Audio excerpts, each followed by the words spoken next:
we need stability and we need investment. And so that's why our platform really prioritizes investing in the people in our healthcare system, our education system in particular, to be able to care for us and to serve us. And I think the pandemic has revealed numerous cracks in the foundations of our systems of care in particular, and we have to fill those cracks in. And more disruption will only make it harder to fill those cracks in. Randy, do you have a follow-up? Yeah, going to your announcement here, tuitions have always been high, even when I went to college 40 years ago. But it was really aided, though, for me through student assistance programs that seem to now, those programs are no longer loan or grant programs, they're loan programs. The other thing, too, is we have a university, it's a 7 Generations Education Institute right in our backyard. They cater to everybody. One of the things that they benefit from is a lot of Zoom meetings and things like that because of the distance that some of the First Nations people and other people have to participate. So wouldn't it be easier to maybe implement some of those programs into universities that will reduce the tuition costs and the overhead costs that some universities and colleges are facing? Yeah, well, I mean, first of all, Randy, you've nailed it. Ontario has the highest per capita tuition rates in the country, and actually the lowest per capita funding for post-secondary education, college and university level. That is exactly why we are committed to reversing Doug Ford's cuts to the OSAP program. The biggest cuts the Ford government has made in its budget is actually directly affected the pocketbooks of post-secondary students in this province.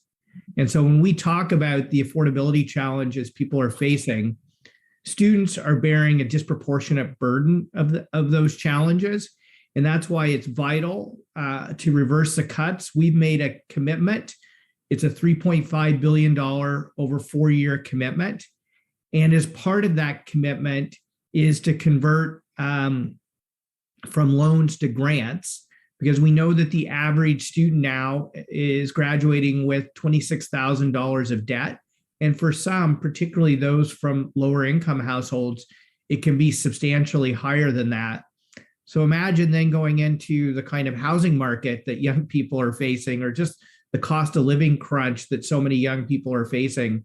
And so the Ontario Greens believe it's absolutely vital to reverse these cuts, make post-secondary education affordable for young people, ensure they don't graduate with unsustainable levels of debt.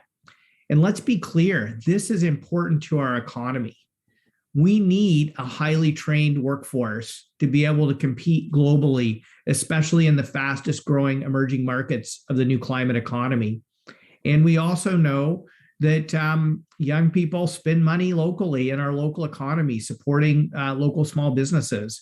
And so ensuring that they have additional funds in their pockets to be able to pay the bills is vitally important to improving their lives and improving our local economy. Thank you, Randy. Anything else? Okay, I think it's good. We also have a question from Allison Jones. Allison, please unmute yourself and go ahead.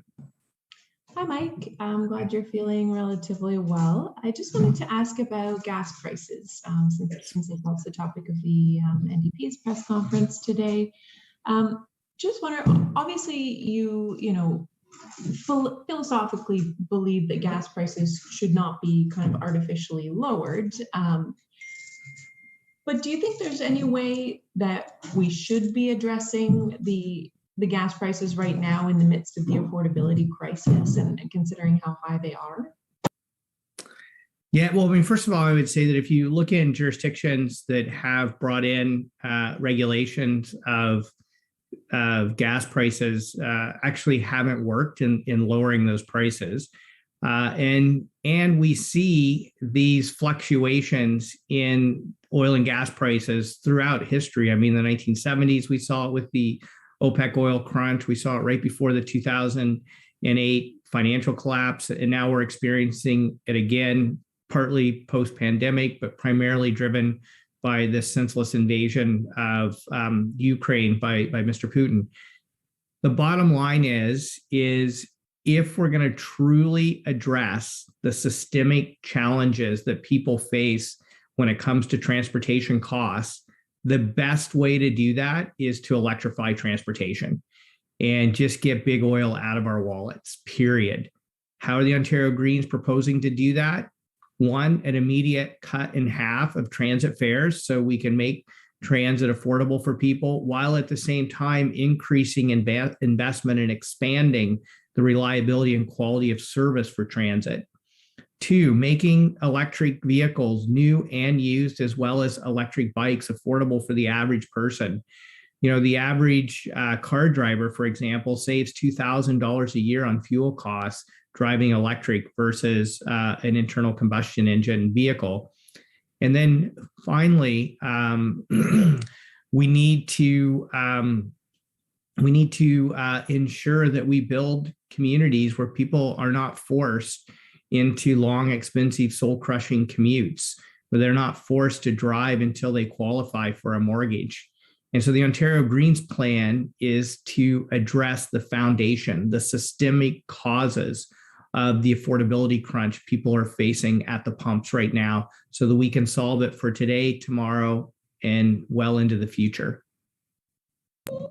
As you mentioned, like a lot of the things you suggest are addressing systemic issues and will sort of be more long-term plans, other than perhaps the transit price cut. Other than that, is there anything you think we should or could be doing to address gas price affordability right now for, say, the people who, you know, need to drive to get to work before these sort of transit-oriented communities are up and running?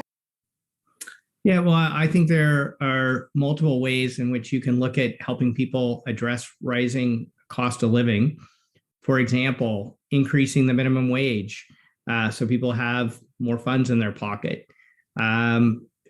Addressing rising food prices. We're the only party talking about bringing in a grocery code of conduct and clamping down on the price collusion and price gouging that's happening in our concentrated retail markets.